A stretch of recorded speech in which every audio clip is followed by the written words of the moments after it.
তাওরাত কিতাবের 400 জন পণ্ডিত, তাওরাত কিতাবের 400 জন পণ্ডিত ইয়ামেনের বাদশাহ তুব্বাই আউয়াল হিময়ারি, ওই বাদশার দরবারে তাওরাত কিতাবের 400 আলিম তারা থাকেন।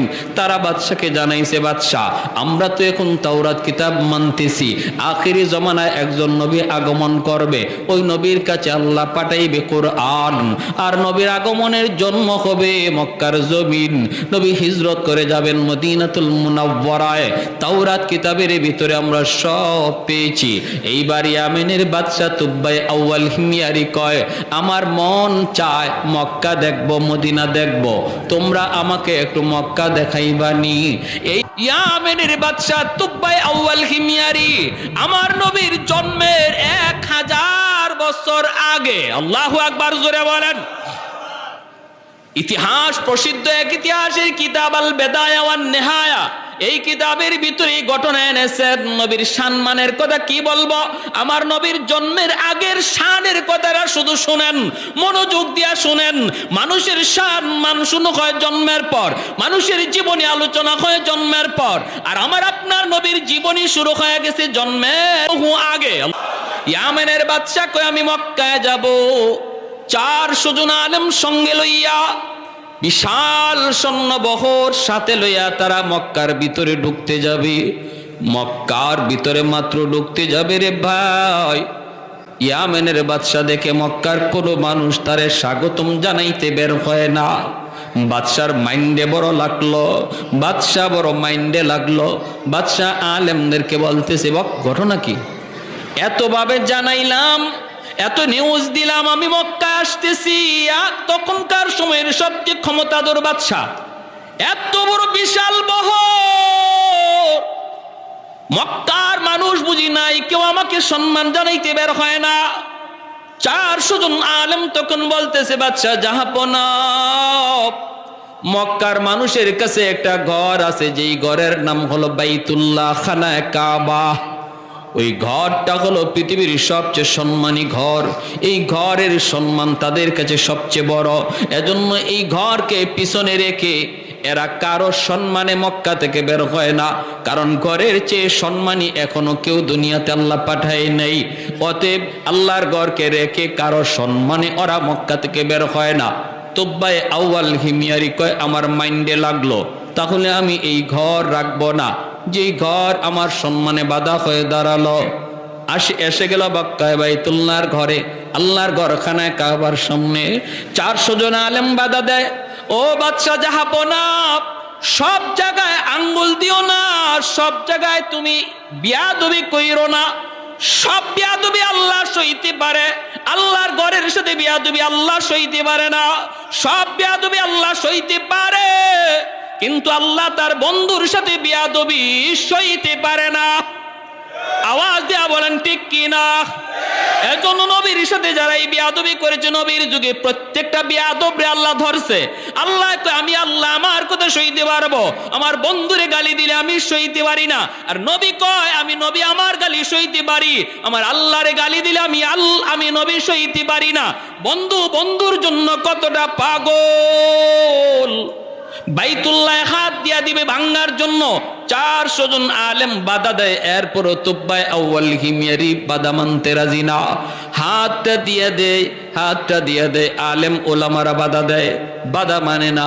যেই মাত্র হাতটা আল্লাহর ঘরে মাত্র লাগাইলো ভাঙ্গার নিয়তে, সাথে সাথে নাক মুখ দিয়া রক্ত বের হওয়া শুরু হলো, ফিনকে দিয়া রক্ত বের হওয়া শুরু হলো।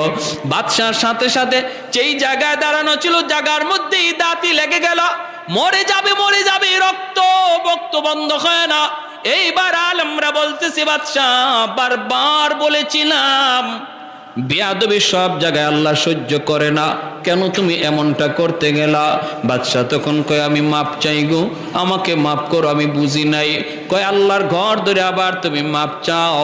যেই মাত্র আল্লাহর ঘর ধরে আবার মাপ চাইছে, মালিক আমি ভুল করে ফেলেছি, আল্লাহর সাথে সাথে তওবা কবুল করে তারে সুস্থ বানায় দিছে। বলুন তো, সুস্থতার চাবিকাঠি কার হাতে? আরো জোরে বলেন না, কার হাতে? এই ইয়াকিন আছে তো?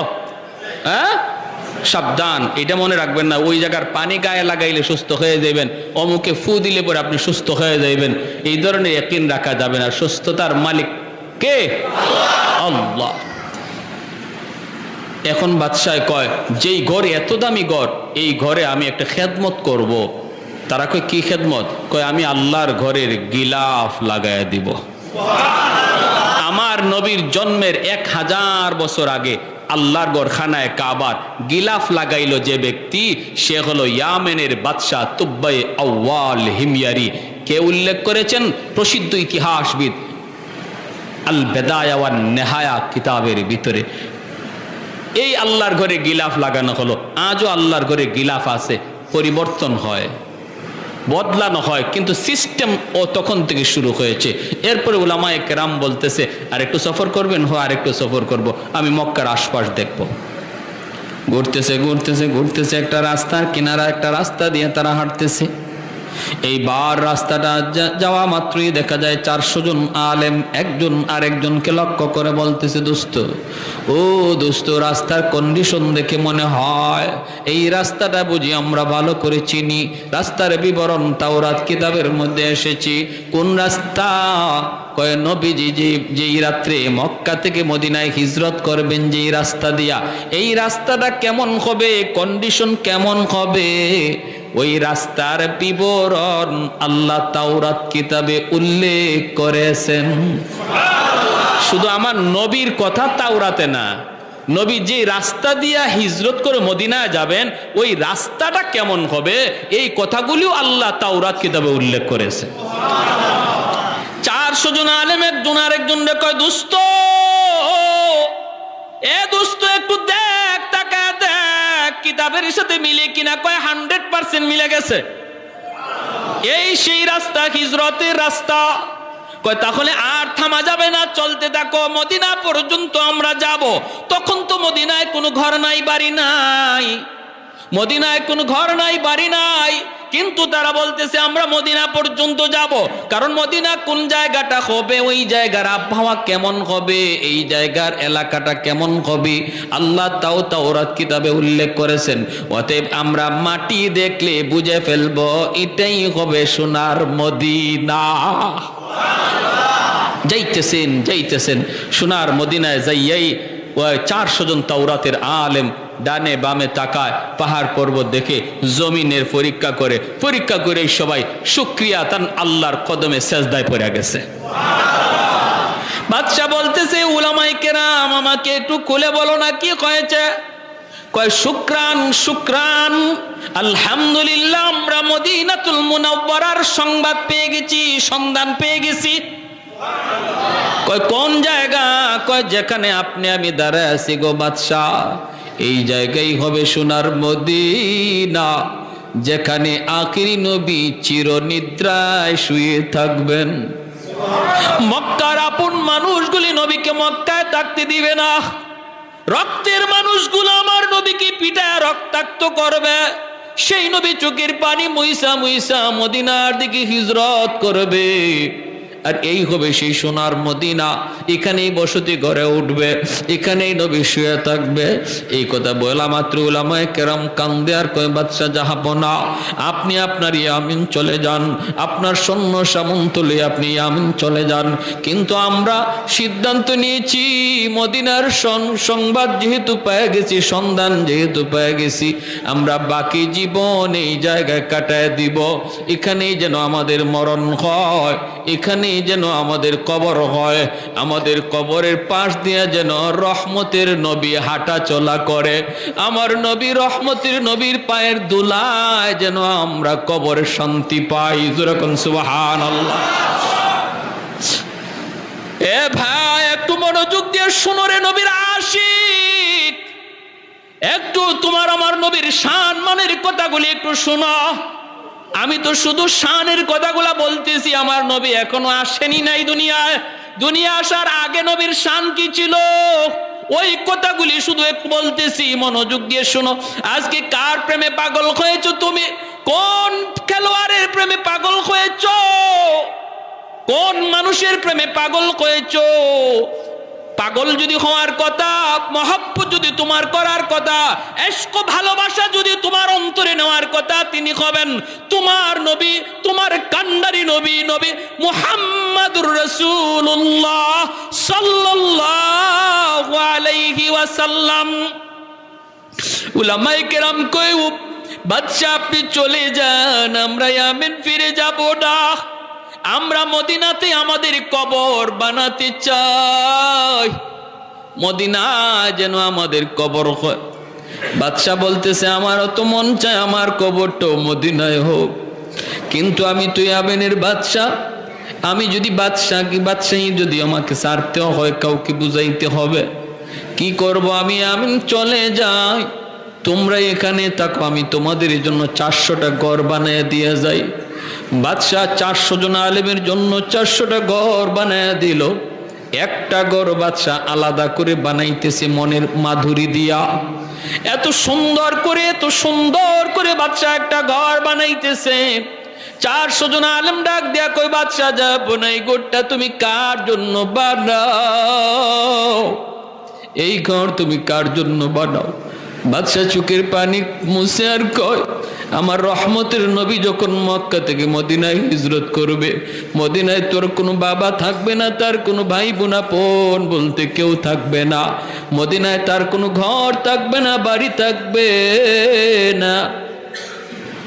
মায়ার নবীর জন্য আমি তার জন্মের 1000 বছর আগে মদিনায় ঘর বানায়া দিয়া গেলাম, যেন হিজরত করে আমার নবী মদিনায় আসার পর কারো বাড়িতে যাইতে না হয়, কারো ঘরে ঢুকতে না হয়, নবী যেন নিজের ঘরে ঢুকতে পারে। এই ঘরটা মনের মাধুরী দিয়া বাদশা বানায় দেয়, আর ঘরটা তালা দিয়া চাবিটা আমির সাহেবের হাতে বুঝায় দেয়। বাদশা কান্দে, আমির সাহেব চাবিটা হাতে নেন, আপনার মৃত্যুর আগে আপনি আপনার চাবিটা আপনার ছেলেরে বুঝায় যাবেন, ছেলেরে বলবেন সে যেন তার ছেলের হাতে বুঝায় দিয়ে যায়, তারে বলবেন সে যেন বুঝায় যায়। এইভাবে এই চাবির প্রকৃত মালিক হলেন রহমতের নবী, মায়ার নবী। আর আমার একটা চিঠি, আমি চিঠিটাও দিয়া গেলাম, চিঠিটাও আমানত হিসাবে রাখবা, আমার নবীর হাতে যেন চিঠিটা যায় পৌঁছে। আমি সব চিঠি আর চাবি হাতে রাখলো। এ ভাই, আমার নবী 1000 বছর পরে নবী দুনিয়া আসলেন, নবী আস্তে আস্তে বড় হলেন, এরপরে নবী দাওয়াত দিলেন মক্কার মানুষগুলিকে, তারা কিছু মানলো কিছু মানলো না, নবীকে মক্কায় থাকতে দিল না, বের করে দিল। আমার নবী রাতের অন্ধকারে মক্কা ছেড়ে বের হয়ে চলে আসতেছেন। মক্কার কাছাকাছি আইসা নবী মক্কার দিকে তাকায় চোখের পানি ঝরায় নবী কান্দে আর কয়, এরে মক্কা, আমি তোমার কুলে ছোট থেকে বড় হয়েছি, আমি তোমার মাটিতে কত দৌড়াদৌড়ি করেছি, কত খেলাধুলা করেছি, আজকে আমার আপন মানুষগুলা আমাকে আমার জন্মভূমিতে থাকতে দিল না, আমার মায়ার মানুষগুলা, আমার রক্তের মানুষগুলা আমার মায়ার দেশে আমাকে থাকতে দিল না। নবী যখন চোখের পানি জোরে জোরে কান্দে, আল্লাহ পাক জিব্রাইল পাঠায় দিছে, জিব্রাইল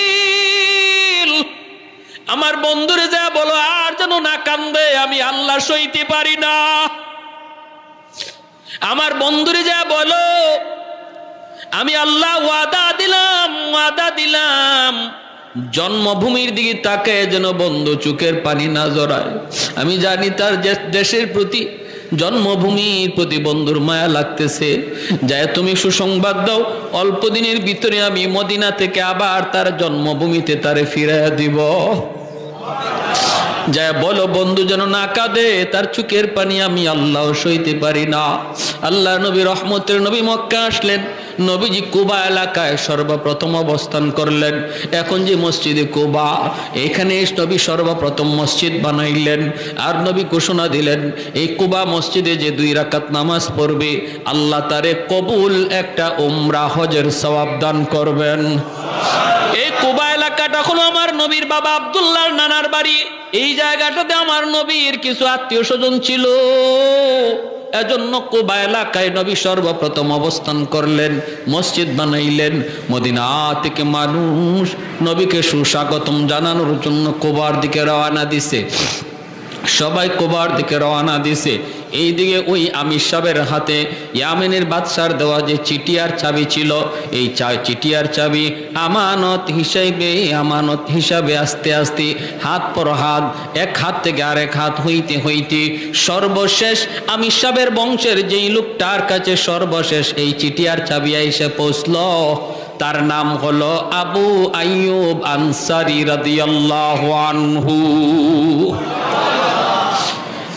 সর্বশেষ এই চিঠি আর চাবি হযরত আবু আইয়ুব আনসারী রাদিয়াল্লাহু তাআলা আনহুর হাতে এই চিঠি আর চাবি এসে পৌঁছল।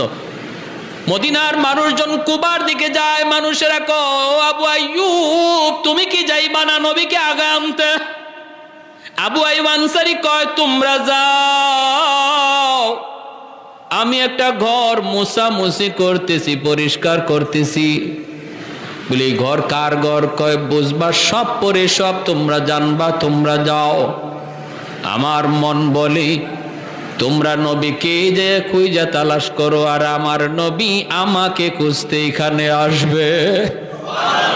আমার মন বলে মায়ার নবী আমাকে খুঁজতে এখানে আসবে, কারণ আমার আল্লাহ অবশ্যই তার বন্ধুকে জানায় দিছে, বন্ধু তোমার ঘর রেডি আছে, এখন ওই ঘরের তালা কেউ খুলে না, সবার আগে তুমি যায় তালা খুলবা।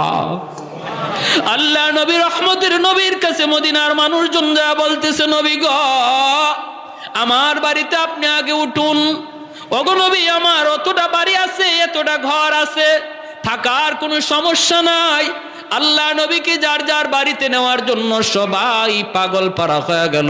মায়ার নবী দয়ার নবী তখন বলতেছেন আমি কার বাড়িতে থাকবো, কার বাড়িতে উঠবো আমি জানি না, আমি কোথায় যাব এটা জানেন আমার আল্লাহ জানে। আমার উটনি, আমি যেই উটের উপরে সওয়ার হয়েছে এই উট জানে আমার ঠিকানা কোথায় হবে। আল্লাহু আকবার। कौनैन मुख्तार खुदा तुमको बनाया, कौनैन मुख्तार खुदा तुमको बनाया, उम्मत का निगाहबान खुदा तुमको बनाया, उम्मत का निगाहबान खुदा तुमको बनाया, मौला मेरा आका मेरा रहमत की नबी है, ताजदार मदीना है तुम्हारे अरबी है, ताजदार मदीना है तुम्हारे अरबी है, अशजार ने देते हैं नबूवत के शहादत, तशकीक कमर में है तो अंगुल की इशारात। আমার নবীর আঙ্গুলের ইশারায় চাঁদ দুই টুকরা ওইছে না ওইছে না? ভাইরা আমার এজন্য বলতেছিলাম আল্লাহ নবী বলতেছে আমি জানি না কোথায় যাব, কোন দিকে যাব, জানেন আমার আল্লাহ জানে। আমার উটনি মায়ার নবী উটের পিঠে উঠে গেলেন। সাহাবায়ে কেরাম মদিনার মানুষ যাদেরকে আনসার বলা হয়, নবীর সাথে যারা মক্কা থেকে মদিনায় হিজরত করেছে তাদেরকে মুহাজির বলা হয়, আর মদিনার মানুষ যারা নবীকে সাহায্য করেছে তাদেরকে আনসার বলা হয়। আনসার শব্দের অর্থই হলো সাহায্যকারী। তারা সাহায্য করেছেন, জায়গা দিয়েছেন, ঘর দিয়েছেন, টাকা দিয়েছেন, সব দিক দিয়ে সহযোগিতা করেছেন, বিদায় তাদের নাম হলো আনসার। সবাই যায়, যান না শুধু একজন, তিনি কে? আবু আইয়ুব আনসারী। তিনি তো ওই ঘরটা শুধু মুছামুছি করতেছেন, পরিষ্কার করতেছেন। আমার নবীর উটনি একে একে নবীকে নিয়ে চলতে লাগলো। সামনে একজনের বাড়ি পড়ে, ওই বাড়িওয়ালা মনের ভিতরে বড় আশা নিয়ে বসা থাকে, ও মালিক তোমার বন্ধুর উটনিটা যদি আমার বাড়ির সামনে একটু বসতো, হায়রে যদি আমার বাড়ির সামনে উটনিটা একটু বসতো। কিন্তু না, বাড়িটা পাস করে যখন উটনিটা চলে যায় সে নিরাশ হয়ে যায়। সামনের বাড়িওয়ালা বুক ভরা আশা নিয়ে আবার বসা থাকে, মনে হয় আমার বাড়িতে উটনিটা বসবে, তার বাড়িতে উটনিটা বসলো না। আগাইতেছে মক্কা মদিনার অলি গলি দিয়ে উটনিটা যায়, কেউ তারে রাস্তা চিনায় দেওয়া লাগতেছে না, যেন উটনি মদিনার সব রাস্তা চিনে। এইভাবে উটনিটা মায়ার নবীকে নিয়ে ঘুরতেছে, ঘুরতে ওই সেই বাড়ি যেই বাড়ি নবীর জন্মের 1000 বছর আগে ঘর বানায়া গেল, ইয়ামেনের বাদশা তুব্বাই আউয়াল হিময়ারি মসজিদে নববীর পাশে ওই ঘরের সামনে নবীর উটনিটা গেল। ওই জায়গায় আবু আইয়ুব আনসারীর হাতে হলো চিঠি আর চাবি। ওখানে যাইয়া উটনিটা মায়ার নবীকে নিয়ে বসে গেল। আল্লাহু আকবার। আবু আইয়ুব আনসারী আমার নবী, রহমতের নবী, মায়ার নবী ডাক দেয়া বলতেছেন, আবু আইয়ুব কোথায় আমার চিঠি আর চাবি, আমার হাতে দাও। কেউ বলে নাই। ওই সময় মদিনার মানুষ, নবীর সাথে হিজরতকারী আবু বকর, কেউ জানে না এই চিঠির ইতিহাস কি, চাবির ইতিহাস কি। আল্লাহ নবী দা বলতেছেন, আবু আইয়ুব কোথায় আমি নবীর চিঠি আর চাবি, তোমার কাছে আমানত, আমার আমানত আমার হাতে বুঝায় দাও। আবু আইয়ুব আনসারী চোখের পানিটা মুছে আর কয়, নবী গো, আমি ভালো করে জানতাম গো নবী, আপনাকে আমার আল্লাহ সব জানায় দিবে, আর আপনি ঠিকই আমার খুঁজেই পর্যন্ত পৌঁছে যাবেন। আমি তো কুবা বোঝাইতে পারতাম, যাই নাই। আমি আপনার ঘরটা মুছামুছি করতেছি গো আল্লাহর নবী। মায়ার নবী চিঠিটা আর চাবিটা হাতে নিয়েছেন। হাতে নিয়ে মায়ার নবী চিঠিটা খুললেন। চিঠিটা খোলার পরে নবী দেখেন লিখছে তুব্বাই আউয়াল হিময়ারি, নবীর জন্মের 1000 বছর আগের চিঠি। এই চিঠিতে ইয়ামেনের বাদশা লেখছে, ওগো মায়ার নবী, রহমতের নবী, সরওয়ারে দু জাহান, সাইয়্যিদুল মুরসালিন, নবী গো, সফরে বের হয়ে আপনার মদিনাতুল মুনাওয়ারার সন্ধান পেয়ে গেছি। আমার 400 জন আলেম মদিনায় রয়ে গেছি, ওদের কবর হবে আপনার কবরের পাশে। মন চাইছিল আমিও থাকতাম, কিন্তু পারলাম না। আমি বাদশা হয়ে ইয়ামেন ফিরে গেলাম। ওগো নবীজি, আমি আপনার জন্য একটা ছোট্ট হাদিয়া রেখে গেলাম গো নবী, একটা ছোট্ট কামরা। মদিনায় যেদিন আপনি হিজরত করে আসবেন, আপনি ওই কামরার মধ্যে আগে ঢুকবেন, এই ঘরের মালিক হলেন আপনি। আমি আপনার উপরে আপনার জন্মের 1000 বছর আগে ঈমান আনলাম। জন্মের 1000 বছর আগে ঈমান আনলো ইয়ামেনের বাদশাহ তুব্বাই আউয়াল হিময়ারি। ভাইরা আমার জন্য বলতেছি, আমার নবীর সম্মানের কথা কি বলবো, সারা রাত বললেও শেষ হবে না। মায়ার নবী, দয়ার নবী জন্মগ্রহণ করলেন। নবী জন্মগ্রহণ করলেন, মক্কার পাশ থেকে মানুষজন, মহিলারা বাচ্চা নেওয়ার জন্য আসতেছে লাইন ধরে। নবীর দুধমা হালিমা সাদিয়া তিনিও আসতেছেন লাইন ধরে। বান্ধবীদের সাথে হালিমা সাদিয়ার উটনিটা কোনোভাবেই সাথে পাল্লা দিয়া পারে না, কারণ হালিমা সাদিয়ার উটনিটা বড় দুর্বল। আল্লাহর নবী, রহমতের নবী, মার কুলে জন্মের আগেই তো নবী বাবা হারাইলেন। আমার নবী তো এতিম। হালিমা সাদিয়া বান্ধবীদের সাথে পাল্লা দিয়া পারলেন না, ওরা আগে চলে আসলো, কারণ উট ছিল তার বড় দুর্বল, হাঁটতে পারে না। বান্ধবীরা আগে আইসা একে একে ভালো ভালো ঘর থেকে বাচ্চাগুলি টাকার বিনিময়ে নিয়ে গেল। আমার নবীর দরজার সামনে যা হাজির হয়, হাজির হয়ে কয়, বাচ্চা আসেনি? নবীর মা আমেনা কয়, আছে তো। কয়, বাবা আসেনি?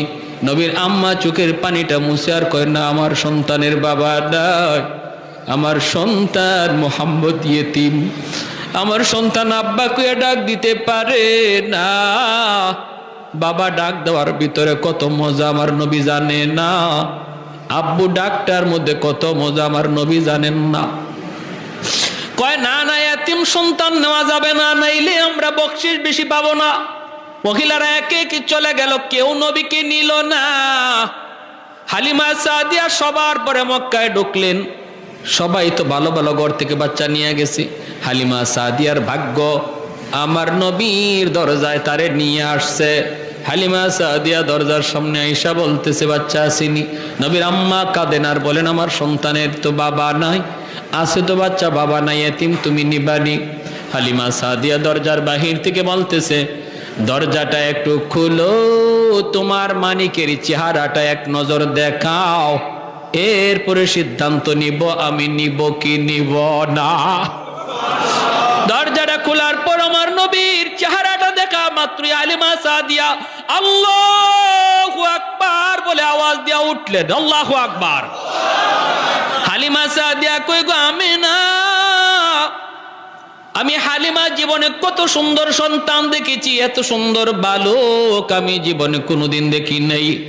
আমেনা বলতেছে তুমি কেমনে দেখবা, আমিও তো দেখি নাই। আল্লাহ পাক কয় জিব্রাইল রে, হালিমাও বুঝি আমার বন্ধুর মতো দেখে নাই, মায়ও বুঝি আমার বন্ধুর মতো কাউরে দেখে নাই, তুমি জিব্রাইলে দেখছো নি?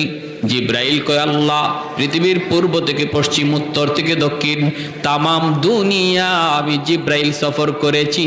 কসম খোদার মালিক, তোমার বন্ধুর মতো দ্বিতীয় আরেকজন সুন্দর আমি পৃথিবীর কোথাও পাই না। আল্লাহ পাক কয় জিব্রাইল তুমি কেমনে দেখবা, আমিনা কেমনে দেখবে, হালিমাও কেমনে দেখবে? আমি আল্লাহ কি বলি শুনো, আমি তো খালিক, আমি তো মালিক, আমি তো মানুষ বানাই। আমি আল্লাহ বলতেছি আমার বন্ধুর মতো দ্বিতীয় আরেকজন পৃথিবীতে আমি অতীতে বানাই নাই, ভবিষ্যতেও বানাবো না।